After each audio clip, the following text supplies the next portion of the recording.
Hi, everyone. Thank you for joining us today. Today's webinar will be about adolescent mental health and how to have a supportive conversation with your child about their mental health.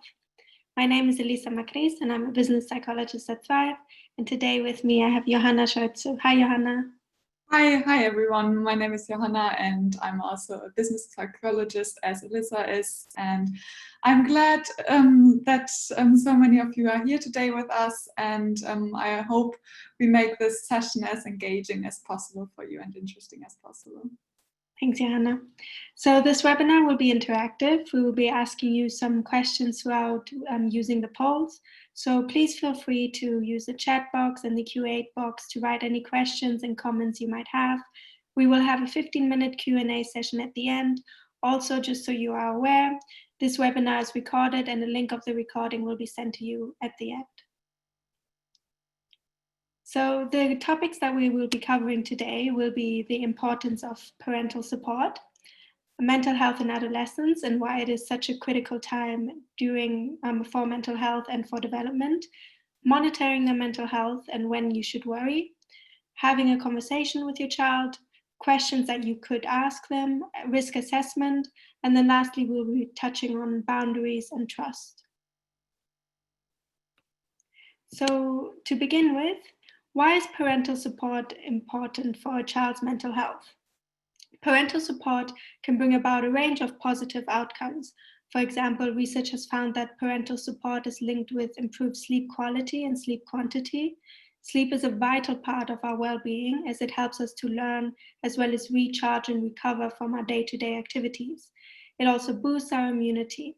It is so important to keep a good sleep hygiene, especially during stressful times, as it allows us to face challenges with a clearer mindset and more energy. Stress and anxiety can disrupt sleep, so really try to reassure your child that they are safe with you and that you are there to support them with whatever they might be going through at the moment. Warm and supportive relationships are also the best way to facilitate parent-child communication, which naturally in turn enables parental knowledge. Being able to talk openly with your child about what worries they might be having can be really helpful for both you and your child. Having these conversations can help them to deal with challenges and can also help them to understand what they're feeling and what you can do to support them. Lastly, parental support has also shown to positively affect perceived self-efficacy as well as adaptability. This is especially important during times of change and uncertainty. If you have helped your child to understand that change is sometimes inevitable, but they are able to adapt and overcome these challenges, and that they can learn valuable life lessons from them, they will most likely be able to cope better and be more resilient when faced with future challenges. Adolescence is a time of change in a child's life, and it is a transition from childhood to adulthood. This can be really scary as many new responsibilities, such as what university your child might want to go to, if at all, or what career path they might be interested in, and many other uncertainties arise during this time. So allow your child the time to choose what is right for them, reassuring them that the choices that they make are valued and respected, if they contribute to their well-being and positive development, of course. Yes. So now we would like to continue with a small poll. I hope you like to do them. Elisa, maybe you could. Yeah, of course. So it's this one.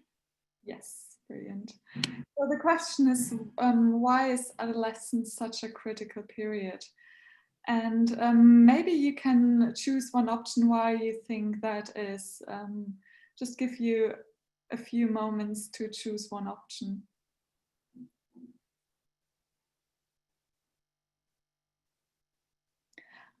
I can't see the outcome, Elisa, so you have... Yeah. Oh, yeah. So, sorry, I thought you were able to see it. Sorry. Yes, there's 21 people out of 29 have answered. Yeah. So, Wait one yeah. moment. Yeah. Okay, I think that's most people. I'm going to end the poll now and show the answers.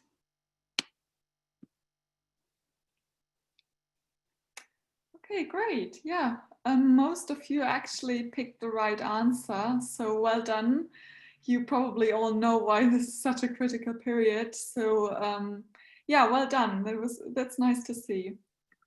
So adolescence is a really unique and formative time, right? So this period is crucial for developing and maintaining social and emotional habits, and yeah, just really important for mental well-being. And these include like adopting, as Elisa said, a healthy sleep pattern, taking regular exercise, developing coping, problem solving, and interpersonal skills, and yeah, just learning to manage emotions in general.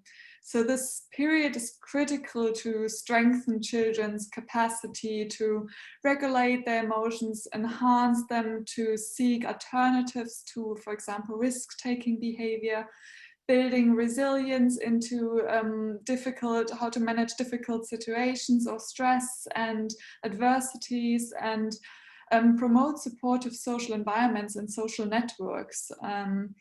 As we learned before, half of the mental health conditions start in adolescence, and but most cases, this is really unfortunate, stay undetected or untreated. So we need to be aware of this really sensitive period of as the earlier we really detect and treat mental health conditions, the better are the expected outcomes in the long run.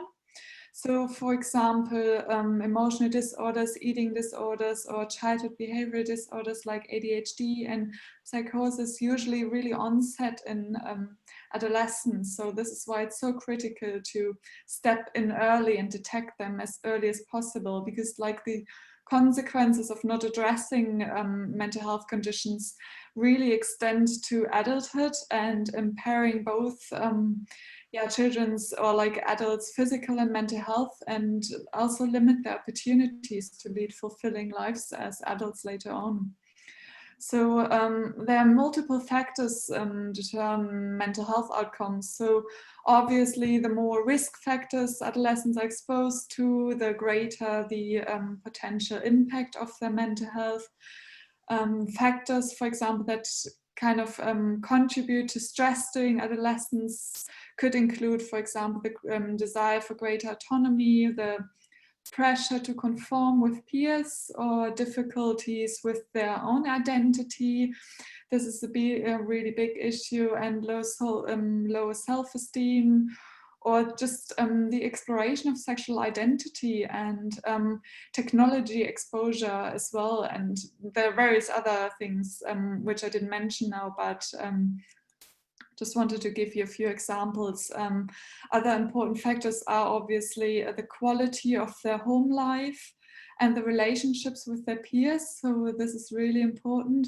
And physical and emotional and social life changes, as we touched on before, which are yeah, really significant sometimes in adolescence, like, for example, going to university or moving out, or yeah, just changing school, for example, or losing the first relationship, moving somewhere else, or yeah, not to forget, really influential factors are poverty as well, abuse and violence, and they can make adolescents really vulnerable to mental health conditions.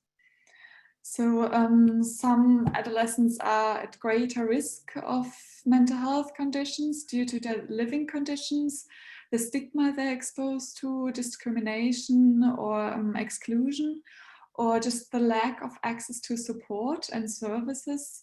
So, for example, chronic illnesses, autism spectrum disorder, intellectual disability, or other yeah, neurological conditions are yeah, can expose them to discrimination sometimes, or exclusion. And yeah, on the other hand, like adolescents with mental health conditions are particularly vulnerable to social exclusions as well, and discrimination and stigma, which obviously affects their yeah, openness or willingness to seek support or seek help or just speak about it. And yeah, then also provide them with educational difficulties, or they engage in risk-taking behaviors, or yeah, risk their physical health as well.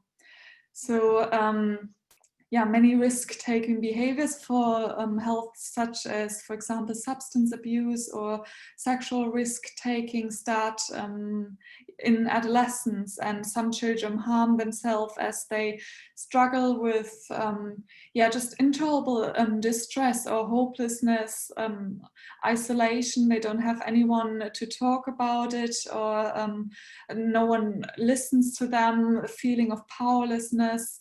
So there are various reasons why some children or adolescents engage in self-harm, and self-harm can be both a really unhelpful strategy to cope with poor mental health and can severely impact their mental and physical health, obviously. So self-harm can be a response to any situation or pressure on the child, and examples would be, for example, bullying, pressure at school, low self-esteem, breakdown of a relationship again, or sexual or emotional abuse, and various other reasons. And the key here is that there's no fixed rule why some adolescents self-harm. So there's not like a specific trigger which always causes adolescents to self-harm. It's sometimes something in the past, sometimes it was something what just happened, or they can't even explain the reason sometimes. And some find certain actions like drinking alcohol or taking drugs, for example, as well as, for example, just abuse which they experienced, as for example, triggering factors, or like sadly the third leading cause of death is suicide among adolescents. So this is so important and so relevant that we spot the signs of poor mental health and are able to really have the conversation and offer them the support we can give them, and not to forget like the relevance of the whole environment, the supportive environment, which includes like the family, but also school and the wider community. So I will hand over to Alyssa now for spotting the signs, which I think is a really important thing to see. Yeah. So I would like to do another poll with you before I go into this. 1 second, I'm just going to bring it up. So I'm going to give you some time for this because there's quite a bit of writing. I don't know if it's a bit too small to see, but the question is, what's the difference between signs and symptoms? So there are 2 correct answers. So I'm going to read through them. A symptom is something a person describes as experiencing, something I've been feeling. A sign is something that a person describes as experience, I've been feeling down. A symptom is something you observe. For example, someone may become distressed or angry or socially, is this not? Oh, it didn't write the whole thing. Socially withdrawn, that's what it's supposed to say. Or a sign is something you observe. For example, someone may become distressed, angry, or socially withdrawn. So there's 2 correct answers. You can choose which one you think is right.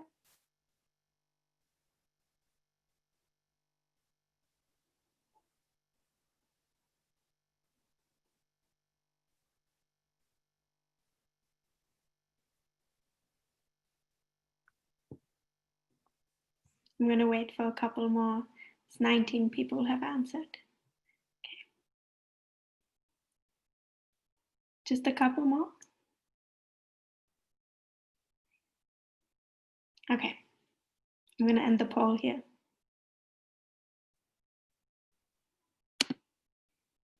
All right, so let's see.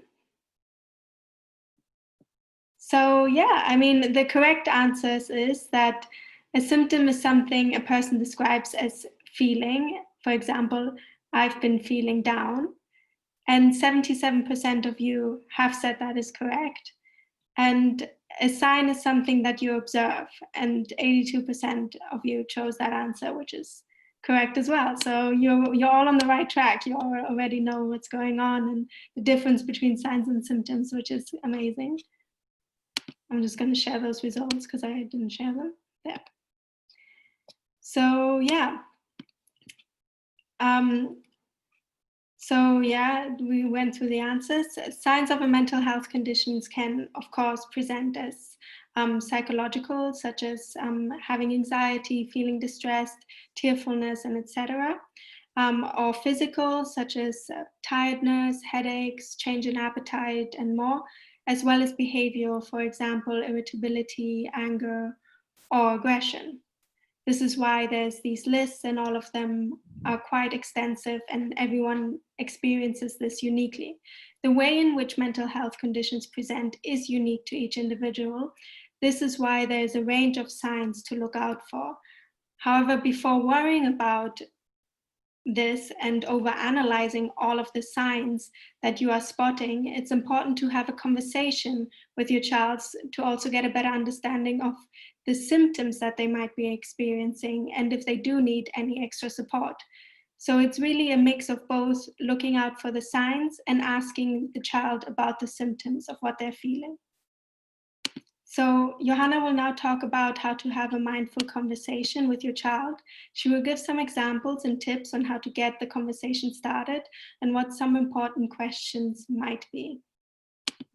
Thank you, Alyssa. There's another poll for you. I think maybe you can put that up on the screen. Yeah.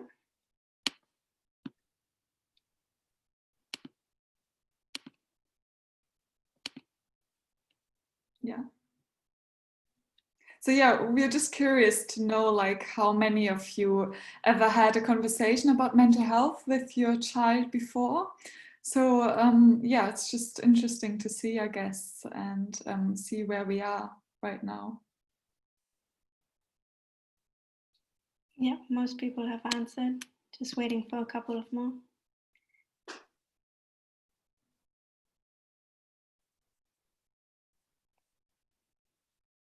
Just a few more. Mm-hmm. Okay, I'm going to end the poll here.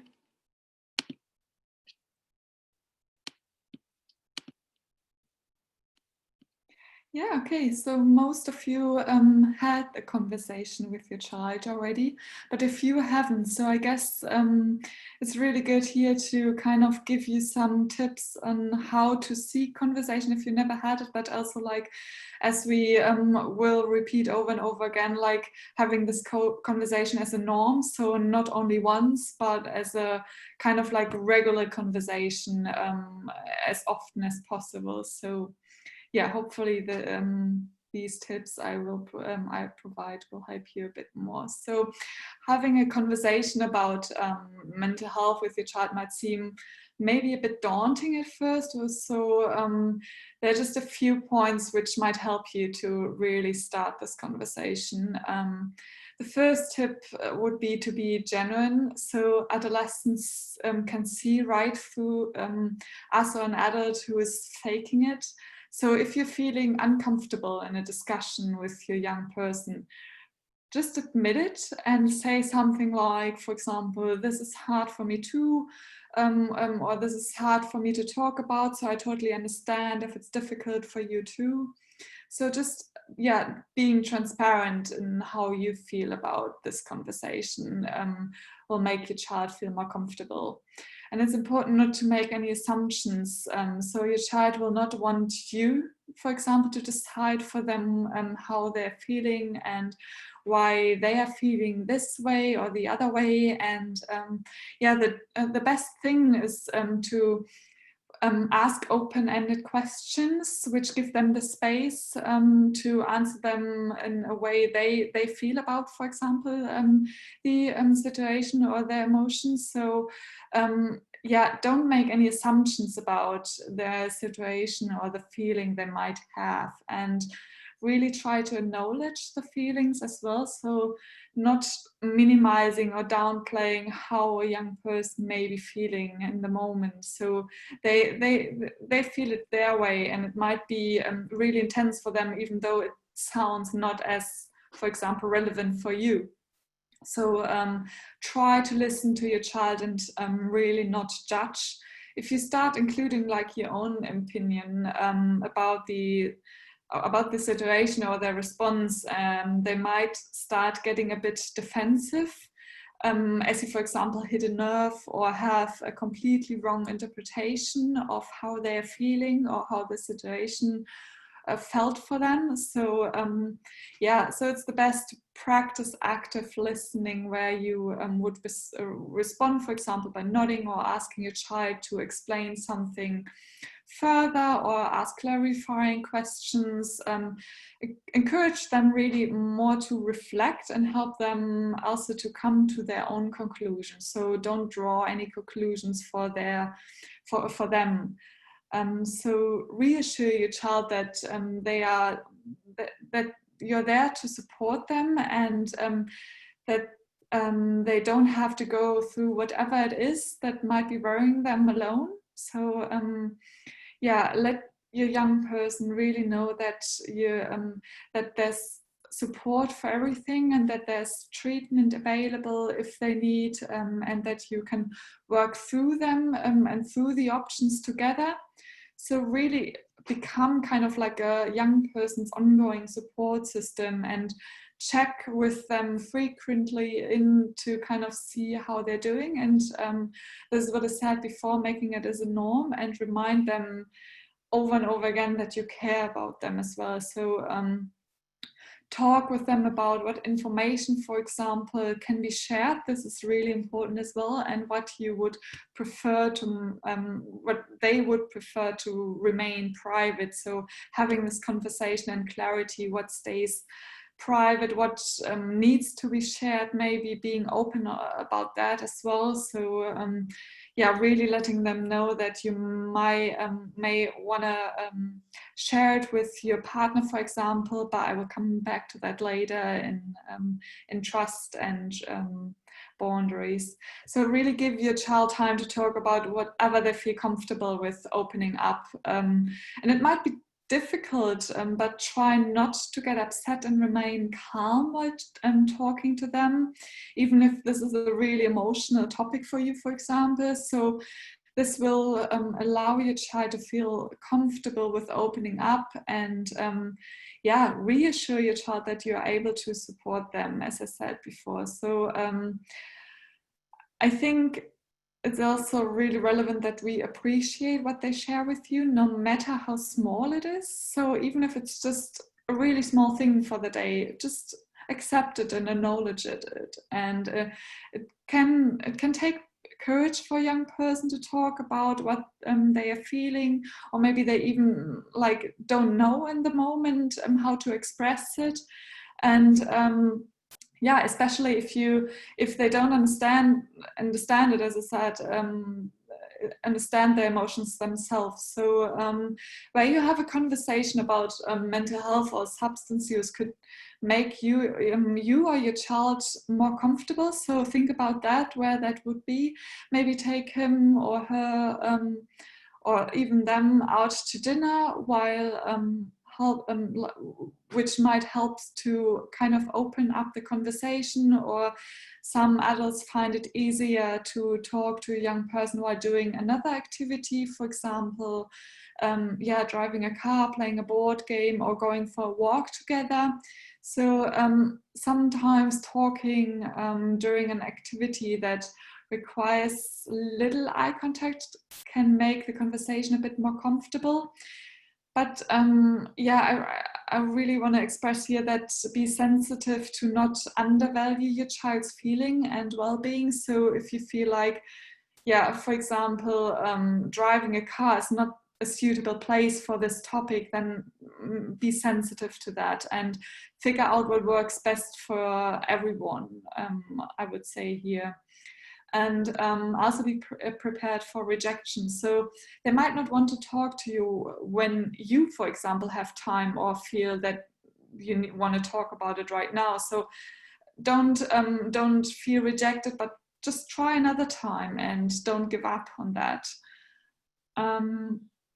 Also keep in mind that it's not always about solving an issue. So sometimes it's just good to have a shoulder, for example, to cry on, or to be able to share or validate one's own feelings, and show them that you are there in cases they need you, but also letting them really know that sometimes things can't be changed.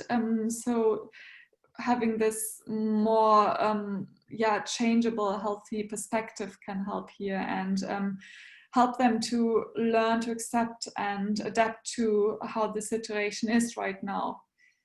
And another thing is like allowing for silence. Silence is okay, it's completely fine. Just like anyone, adolescents may struggle at a time to express what they want to say. So interrupting a silent moment really may prevent someone from having enough time to sort their thoughts and formulate their thoughts. So try to be patient as much as possible. And if they don't feel like talking, try writing a note, for example, or sending a supportive message via, for example, a text. So be creative there, and really seek a way what works best for you both. And lastly, really try to show your child that talking about mental health is not a taboo subject. So be open about like your own worries or feelings as much as you feel comfortable with. This will really encourage your child to open up about their feelings as well. So it's about like this mutual sharing of emotions, and norm about talking about like well-being and how they feel about their well-being, and just make it part of every natural conversation, for example. So it's not like a hot topic, it's more like something you include in your regular conversations. And this takes time, obviously, and might feel a bit, as I said before, a bit strange in the beginning, but as more as you do it, you will feel that both of you might feel more comfortable in sharing emotions on a regular basis, or talking about, for example, mental health issue.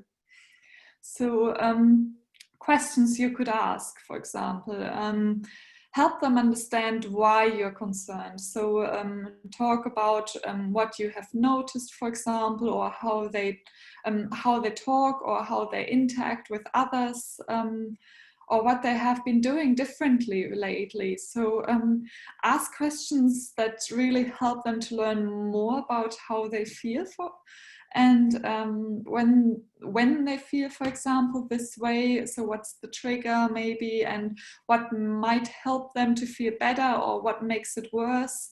So really explore that a bit more, and ask questions about that in these conversations. And also try to be sure not to overwhelm them, obviously, with thousands of questions. So take your time. It's not like a set of questions which you have to run through every time, or like in one meeting. So take it slowly and think about their answers, for example, and really let them guide your conversations. So for example, you could ask them, I've noticed you have been feeling down. Do you want to talk about it, for example? Or what happened now? What are you experiencing right now? When did it start? So this might help you to explore it a bit more. And what happened first, for example, or how did the symptoms develop? Has it gotten better or worse since then, or what makes it better or worse? What happened before? What happened, for example, last time? For example, if they felt this is not the first time that they, for example, have these mental health issues, really explore that and go more in depth with that as well. And based on active listening, you could ask questions like, you told me, have I missed anything? So paraphrasing or summarizing what they said. So then they feel like you understand them if you maybe use their words, or just show them that you were listening, which is really great for them actually. And sometimes when people feel that there's no way out, for example, you could ask that if you feel like there's suicidal concern or that there's really low moods. So sometimes when people feel there's no way out, they think about ending their lives. Have you ever had those thoughts? So this is a critical question if you really want to explore a bit more, like if they have suicidal intentions. And it can help to have, for example, like for this question, so that you find a way to really ask the question, because asking the question is really relevant here to see if they have, for example, intentions or not, or if they actually have made already a plan or not. Another thing here, like asking the question will never increase the risk of suicide. So sometimes people think like asking this question actually increases the risk, but it doesn't. So it actually decreases it. So don't be afraid of, if you feel, for example, it makes sense to ask the question, don't be afraid to do it, because it can be necessary. It can be really necessary and helpful. So yeah, Elissa will continue with when should I worry? So about the outcome of these critical questions. Yeah, thanks, Johanna. So now that we've had a conversation and got a better understanding of what signs are and what the symptoms are, we might really be wondering, when should I worry? So mental health is perceived to be on a spectrum. Throughout time, we can go through ups and downs, moving from one side of the spectrum to the other, but an intervention is not always required. It's really normal to feel sad and stressed and anxious, especially during times of change and uncertainty, as we established is what adolescence usually is, a time of change and uncertainty. Think of it in terms of physical health. When we have a cold or physical health problem, or our physical health might not be so good, we will recover from this with just some rest. We might not always need to go to the doctor immediately or get medication immediately. This is the same for mental health. Sometimes we can feel a bit down or a bit anxious, but with using healthy coping strategies such as mindfulness techniques and CBT, this will pass, and we might be also able to feel better with time without needing to have a psychological intervention. However, if you see that there are significant and prolonged behavioral changes or psychological or physical changes like the ones we talked about before, then some more attention really needs to be paid. So early detection and prevention aids with the recovery. Therefore, it would be best to discreetly observe how your child is behaving or feeling on a day-to-day basis. So when should you address your child's mood or ask for extra support? Foremost, you have to think about what risk there is to the self and to others. Do you think your child might try to hurt themselves? Has there been a sign of this? Or do you believe that someone else might get hurt, maybe because of increased aggression? Also, if you feel that changes in mood or behavior are drastic and persistent over a long period of time, or if they have stopped doing everyday activities which they used to enjoy and show that they are significantly distressed, then it is best to have a conversation with your child and assess the risk to seek extra support if needed.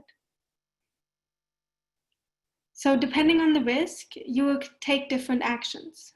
For low risk, you will formulate a plan together with your child. For moderate risk, you will support them to seek further help from counselors or therapists. And for high risk, immediate action needs to be taken as you believe that they are currently at risk to themselves or to others. So this is where that significant question that Johanna was talking about before, about suicidal thoughts, comes into play, because this will tell you a lot about the risk. So for low and moderate risk, you would encourage your child to seek help in order to prevent symptoms from getting worse and to help them manage their symptoms better. You can find out if the school has some counseling support, but if your child doesn't feel comfortable doing it through the school, there are a range of external services they can contact. Mind has put together a really useful list of contacts for young people, which I have put the link at the bottom here, and I will also put the link in the chat box in a second. So consider the situation your child is in. Depending on that, they might have to discuss what adaptations can be made at school. Maybe they need extra time during exams, or will have to take some time off school. Acknowledge what the stressors are and try to plan together what you can do to overcome or eliminate them as best as possible. Ask your child on a later date, maybe, or a week later or two, if they manage to contact external support and if this is working for them or what else you can do to support them better. Lastly, for high risk, you really need to consider if you should take them to A&E. This is when they have shown that they have immediate intentions to either harm themselves or harm others, and if they have the means to do so, or if they're showing symptoms of psychosis such as delusions and hallucinations. I'm just going to put the link that I told you about into the chat box before I forget.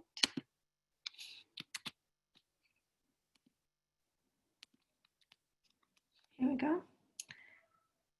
And then I'm going to talk through some techniques to build resilience and helpful coping mechanisms.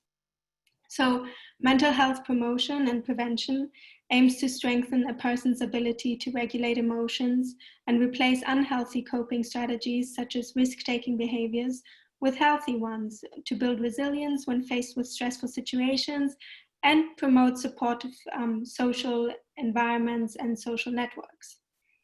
Often there's a multi-level approach with varied delivery platforms, for example, digital media, such as the Thrive app, health or social care settings, and schools and community, which all work together to build a specific intervention for a child that works best for them.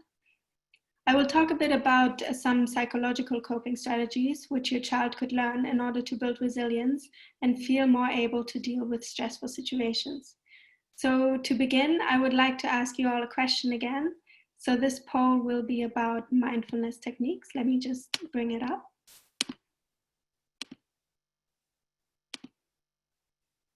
Yeah, here it is.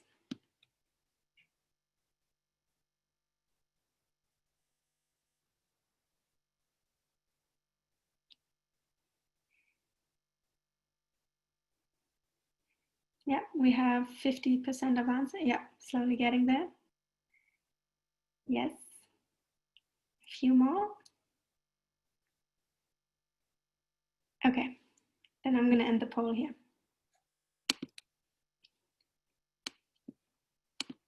So, as you can see, most of you are quite confident in what mindfulness is. So I'm pretty sure a lot of you have already used a lot of these techniques that I'm going to talk through and go through. But for some, maybe it might be a bit helpful to refresh on things and to learn about these techniques a little bit more. So I'm going to talk about this in a bit more detail. So mindfulness techniques and relaxation exercises are very useful skills to learn in life as they help us to manage the fight, flight, or freeze symptoms we might be feeling when faced with stressful situations, such as an increased heart rate, shallow breathing, sweaty palms, or an upset stomach, and so on. There's no one-fits-all technique. This is why we suggest that people try a range of different relaxation and mindfulness exercises to see really what works best for them. So for example, deep muscle relaxation and calm breathing are body-based relaxation exercises, which have a bottom-up influence through releasing tension in the body to calm the mind. Whereas meditation and self-suggestion are top-down relaxation exercises, which are in essence attention training exercises that help an individual to understand when their attention is captured by a thought and have awareness of how these thoughts influence their emotions. I would now like to talk a bit about cognitive behavioral therapy, CBT, but first I'm going to bring up another poll here about CBT.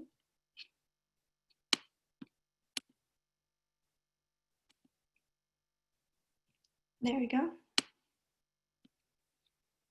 So CBT is only for those who have existing mental health condition. True or false?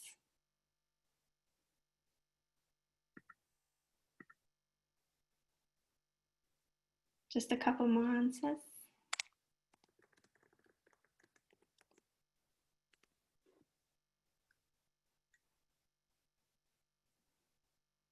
All right. I'm gonna end the poll now. Share the results. So amazingly, most of you have said it's not for only those who have mental health conditions, which is exactly what my point was going to be. So most of you have already probably listened to a lot of our webinars and know all of this already. So this is really good, yeah. So yeah, CBT has shown to be very effective for the prevention of common mental health disorders such as anxiety and depression. Just because it has the word therapy in it doesn't mean it is just for those who have mental health conditions. CBT helps us to gain a better understanding of our thoughts, feelings, and emotions and how they interact with one another, leading to specific behaviors. It helps you to identify anxiety triggers within the environment and feel better prepared to deal with them by changing unhelpful thoughts such as I am a failure to more helpful ones, such as I can learn valuable lessons from making mistakes. By going through CBT, the CBT program, you will be able to build your resilience. So when faced with stressful situations, you will be able to react more calmly and more effectively and not have a reaction that you might later on regret. We will now talk a bit more about the importance of boundaries and trust. So I'm going to hand back over to Johanna. Yeah, thank you. So, I mean, I touched on that a bit before, but healthy boundaries are really essential for both you and your child's physical and mental well-being. So creating healthy boundaries is the key here to ensure that our child builds trustful and open relationships which are mutually respectful and caring. So we have to acknowledge that we all have different boundaries, which means that we should be mindful of our child giving us signs of their boundaries, for example, and respect them as long, obviously, they are safe. So that means that we have to respect our child's privacy and give them their own space sometimes. This will teach your child that they can trust you and that you respect them, and show them the mutual respect you want from them as well. So that does not mean that we shouldn't be available for them and seek regular chats with them to create this norm about sharing emotions and feelings. But so based on our availability and responsiveness during caregiving, children build a secure attachment, which is so relevant to build those mutual relationships, healthy boundaries, and trust in sharing emotions. So being mindful about what your child tells you is very important. So communicate to them what, for example, you would like to tell your partner, as I mentioned before, and why. It's important that your child builds the trust in you and understands what you may need to share, for example, with a partner or a counselor. And for example, you're afraid of the safety of your child, so this could be a reason.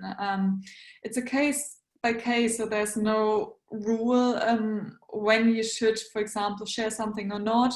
So you have to be open about that. Have this open communication with your child, and really communicate to them why you would like to share that, for example, with someone, or if they would like it to be shared. If they tell you something and you think, oh, this is something just they told me, but actually they felt this is something really private for them, and they're really shocked if someone comes to them, like a friend of you, and tells them, hey, I heard you've done, or you've experienced that. So be mindful about that, and rather ask clarifying questions and communicate what would they like to be shared, and what not, and what needs to be shared. So have this like communication to build this like trustful relationship. We have to be mindful about our own needs as well, and boundaries and limits. So this may trigger feelings of guilt in you because we think we prioritize our own needs over our child's needs. And admitting that we need some time to care for ourselves can feel like we reject them or being uncompassionate in the moment of need. But in reality, actually, maintaining a healthy balance helps us to nurture our compassion for them even more. So communicate to your child that you're really stressed right now, for example, because of work, and that you will take a walk by yourself. But after that, you have the time and attention you would like to give them. So just be open about that and share them how you feel as well, or how you feel about some time off, or what you need for yourself. So it's important that you share your own feelings and needs, so that you can, your child can better understand you, and builds this trust that you will be there for them later. So you have to be consistent in that. Like, if you promise that, you should hold your promise as well. So reassuring your child that like this is I think the other side, reassuring that your child, whenever it needs you, it can come to you. So even though you're stressed, you're there for them, and that you have an open ear for them. So find this balance, like that your child still realizes that in need, you're always available for them, no matter what. And the same accounts for your child. So don't feel offended if your child needs some time for themselves, and has its own boundaries. They're different to yours, and accept that they might not want to talk to you in this moment and need some time for themselves, and maybe close their door and don't want you to come in this moment. So it's also okay to seek support for yourself.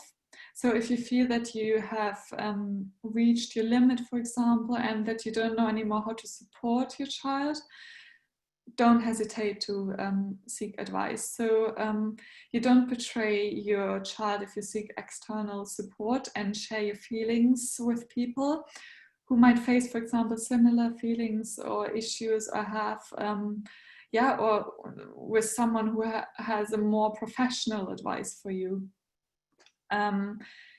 Building a trustful and open relationship with your child is a key, and it's about both of you being open about emotions simultaneously. So showing them that you're listening and that you are there for them if they need you, and building this just trustful relationship and open relationship, which is hopefully makes more sense for you now, and maybe you find it easier to seek this conversation. So we reached the end, and we will do a short recap here.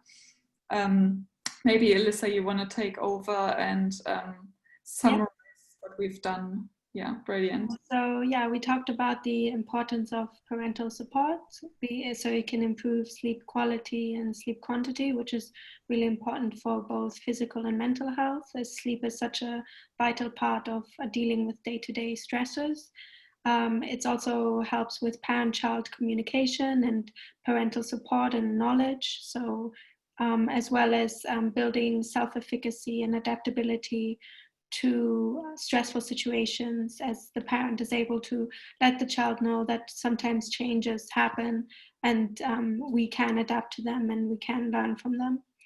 Then we talked about why mental health is such an important such an important part of adolescence, because it is a time of development and a time of change. As well as monitoring the signs and what the difference between the signs and symptoms are. So what you are doing is looking out for the signs, and when you talk to your child, you're looking out for the symptoms of what they're feeling. As we established, you all know what the difference is between signs and symptoms, which is really good.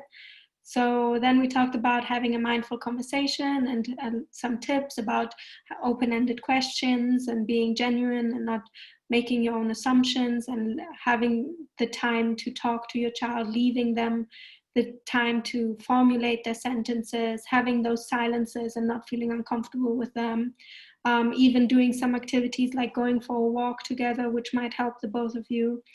And then we talked about some important questions that you can ask, and the importance of assessing the risk, and when you should start worrying, and depending on the risk that you see your child is at, what the next steps for you, what appropriate next steps you would like to take, whether it is letting the counselors know of the school or seeking external support, sending your child some contact details for support that you know about so that they can get in contact with them themselves, because I'm sure that they would like to do that themselves as well, because this is also part of having those healthy boundaries. So trusting that your child will take the right steps, but checking up with them every now and then to see if they're doing okay and if they're doing what you've planned to do together.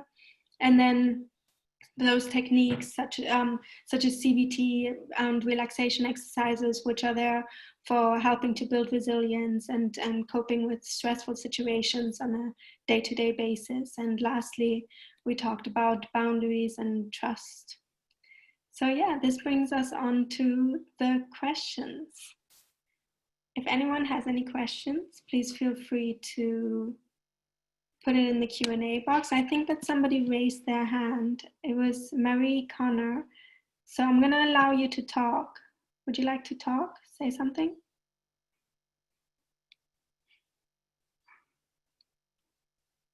No? I think you're muted.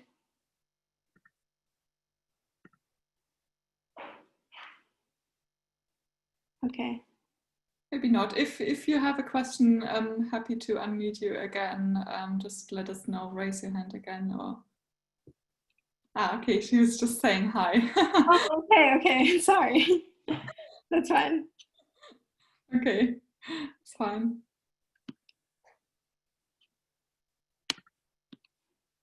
Yeah, if you have like any questions later on as well, like happy to send us a message. So feel free to do that, and we will share the presentations as well, so you will have access to the slides and the recording as well.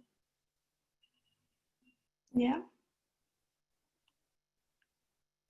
We can leave a couple more minutes if somebody wants to ask a question, but if there's no questions, we'll probably end the session here. Yeah, that's okay.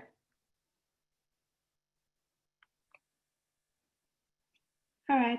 Okay. Okay. Thank you everyone for joining us today. We have a few more coming up. We have one on Friday on focusing, which we'd love to see you at as well. And yeah, have a good rest of the week. Yeah, thank you everyone for joining us today. Have a good day. Thank you. Bye.